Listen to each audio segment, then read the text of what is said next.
बुद्धिमान् सुमित्रः।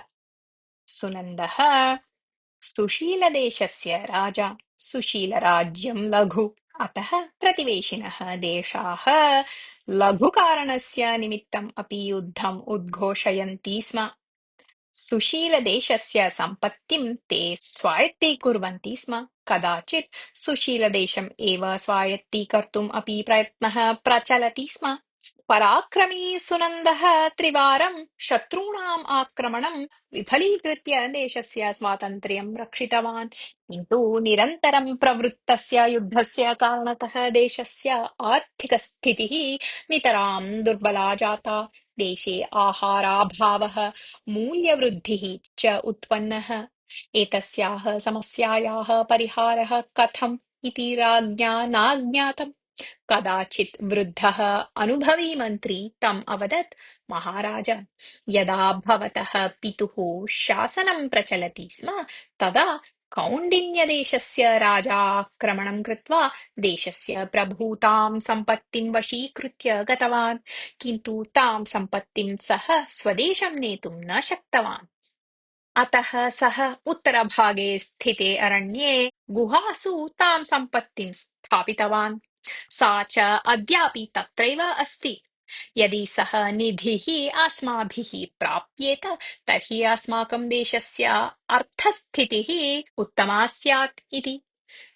निधिप्राप्तिप्रयत्नः उत्तमः एव, किन्तु तं निधिम् आनेतुं गतः कोऽपि अद्यावधि न प्रत्यागतः इति भवान् अपि जानीयात्। अतः निधिप्राप्तिः क्लेशाय एव इति अवदत् राजा। आम्, निधिप्राप्तौ कष्टमस्ति, किन्तु असम्भवता तु नास्ति। अतः वयं निधिविषयम् उद्घोषयाम। कोऽपि उत्साही युवकः एतत् स्पर्धाह्वानं स्वीकुर्यात्। यः निधिम् आनेष्यति सः एव युवराजः भविष्यति इत्यपि उद्घोषयाम।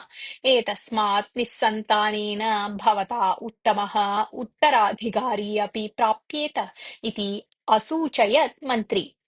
राज्ञेषः प्रस्तावः रोचत। अतः तदनुगुणम् उद्घोषणं कारितवान् सः। ततः सप्ताहानन्तरं सुमित्रः नाम कश्चन तरुणः राजास्थानम् आगत्य अवदत्, अहं निधिं प्राप्तुं प्रयत्नं करिष्यामि। तदर्थं मह्यम् आसन्नप्रसवाः 10 अश्वाः आवश्यक्यः इति।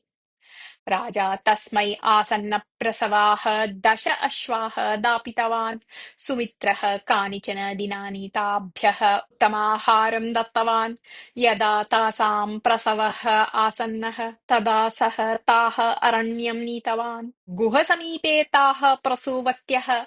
तासां शिशूनां योग्यरक्षणार्थं सैनिकान् नियोज्य अग्निकाष्ठं गृहीत्वा ताभिः सह गुहां प्रविष्टवान् सुमित्रः।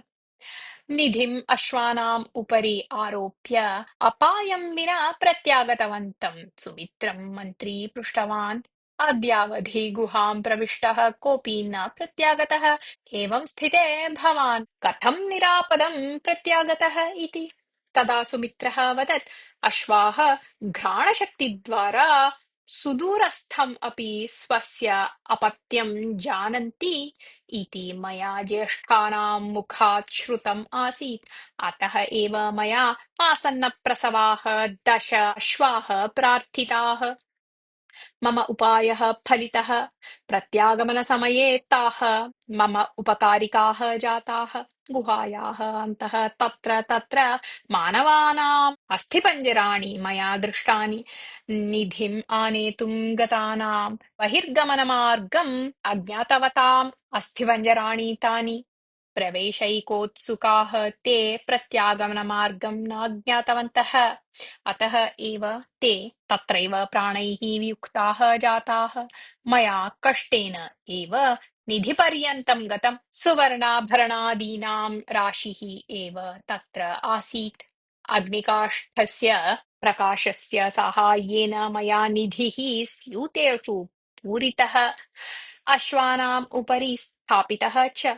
किन्तु तावता दौर्भाग्यवशात् अग्निकाष्ठस्थः अग्निः निर्विण्णः। सर्वत्र अन्धकारः प्रसृतः। मया एतादृशी विपत्तिः ऊहितासीत् एव, अतः अहं धैर्यच्युतः न जातः। अहम् एकाम् अश्वम् आरुह्य सर्वाः बहिर्गमनाज्ञया चोदितवान्। ताः गन्धद्वारा जानन्ति स्म यत् स्वापत्यानि कुत्र सन्ति इति। अतः ताः माम् बहिः आनीतवत्यः। एवं मम कार्यं सिद्धम्, देशस्यापि हितं सिद्धम् इति। राजा तं विशेषतः सत्कृत्य घोषणानुसारं युवराजपदे प्रतिष्ठापितवान्। सर्वे तस्य बुद्धिमत्तां साहसप्रवृत्तिं च बहुधा प्रशंसितवन्तः। एतस्मात् सुशीलराज्यस्य अर्थक्लेशः अपगतः, प्रजानां च सुखं जातम्। कथा समाप्ता।